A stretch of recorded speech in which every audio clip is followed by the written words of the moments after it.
नमस्कार मित्रांनो आणि मैत्रिणींनो, हा व्हिडिओ खास ईपीएस योजनांची संपूर्ण माहिती देण्यासाठी बनवत आहे।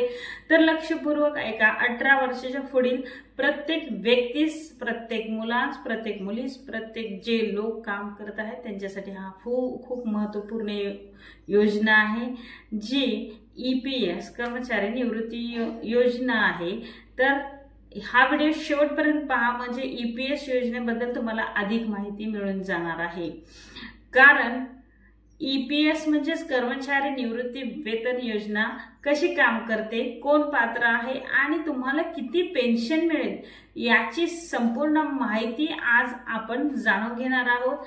त्यामुळे हा व्हिडिओ आपण शेवटपर्यंत पहा, कारण भविष्याचा विचार करणारा हा ईपीएस योजनेबद्दलचा माहिती घेणं एक महत्त्वाचा हा व्हिडिओ ठरणार आहे तुमच्यासाठी।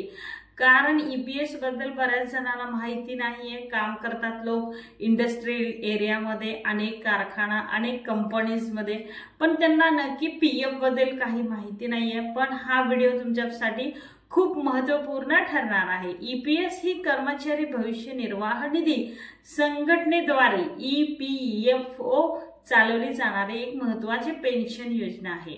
महत्त्वाची पेन्शन योजना, या योजनेतून कर्मचारी सेवानिवृत्त झाल्यावर नियमित निवृत्ती वेतन मिळते। ईपीएफओ ही एक अशी योजना आहे की आपण काम करत असताना आपल्या पगारातून कटिंग होऊन काही अमाउंट सेव्हिंग मध्ये पडत असते आणि आपल्याला अडचणीत असताना, कधीही तुम्ही जॉब सोडल्यावर किंवा जॉबवर असताना ही रक्कम तुम्हाला वेळेलाही भेटू शकते। अधिक माहितीसाठी हा शेवटपर्यंत व्हिडिओ पाहावा लागेल। ईपीएस साठी कोण पात्र आहे हे देखील आपण पाहूया। जर तुम्ही एखाद्या संस्थेत काम करत असाल किंवा एखाद्या कंपनीत काम करत असाल आणि तुमचा पगार 15,000 रुपये किंवा त्याहून कमी असेल तर ईपीएस साठी तुम्ही पात्र आहात।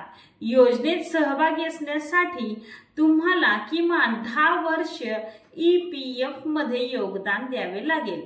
आणि महत्त्वाचे म्हणजे एक व्यक्ती जी काम करत असते आणि त्या व्यक्तीला पगारातून जी अमाउंट सेव्हिंग मध्ये पडत असते त्या गोष्टीस ईपीएस म्हणतात। ईपीएस मध्ये किती पेन्शन मिळते आपण हेही पाहणार आहोत आणि ती पेन्शन कशी ठरते हेही आपण जाणून घेऊया। कारण मित्रांनो, तुमच्या पेन्शनचे गणित अगदी सोपे आहे। यासाठी एक फॉर्म्युला आहे, तो असा वापरला जातो फॉर्म्युला, तो आपण पाहूया। पेन्शन बरोबर शेवटचा काढलेला पगार गुणिले सर्व्हिस, म्हणजे जी सर्व्हिस केली किती वर्ष, भागिले 70। उदाहरणार्थ, जर तुमचा शेवटचा पगार 15,000 रुपये असेल आणि तुम्ही 30 वर्ष सेवा केली असेल तर तुम्हाला मिळणारी पेन्शन असेल 30 वर्षानंतर तुम्हाला ती पेन्शन मिळत असणार।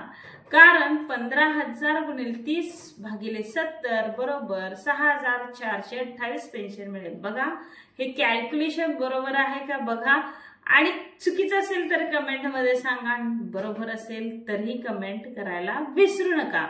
ईपीएस साठी अर्ज कसा करायचा? तुम्ही ऑनलाईन आणि ऑफलाईन दोन्ही प्रकारे ईपीएस साठी अर्ज करू शकता।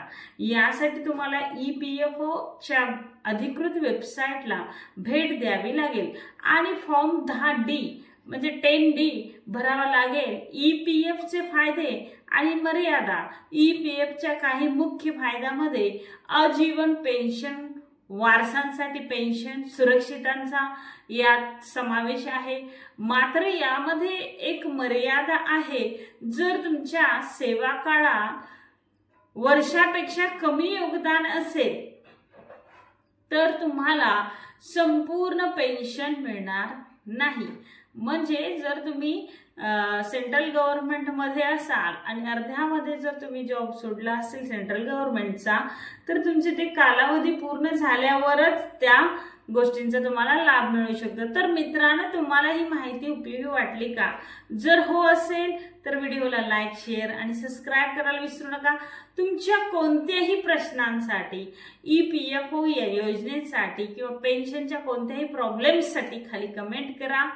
नक्कीच तुम्हाला प्रत्युत्तर देण्याचा मी प्रयत्न करेन। आणि जे कोणते तुमचे प्रश्न असतील त्यासाठीही कमेंट करायला विसरू नका। पीएफच्या काही अडचणी असतील, पीएफ अर्ध्यात अडकला असेल, ऍडव्हान्स पीएफ भेटला नसेल, संपूर्ण पीएफ भेटत नसेल तरी कमेंटमध्ये तुम्ही विचारू शकता। व्हिडिओ कसा वाटला ना खूप हेल्पफुल, तर पुढचा व्हिडिओ असाच याही पेक्षा सुंदर तुम्हाला मदतपूर्ण ठरणार आहे। नवीन एक गोष्ट तुमच्यापर्यंत येणार आहे, तर व्हिडिओला सबस्क्राइब करून ठेवा जेणेकरून तुम्हाला मी व्हिडिओ टाकल्याबरोबर नोटिफिकेशन मिळेल। पाहायला विसरू नका। तर भेटूया पुढील व्हिडिओमध्ये। तोपर्यंत जय हिंद, जय भारत।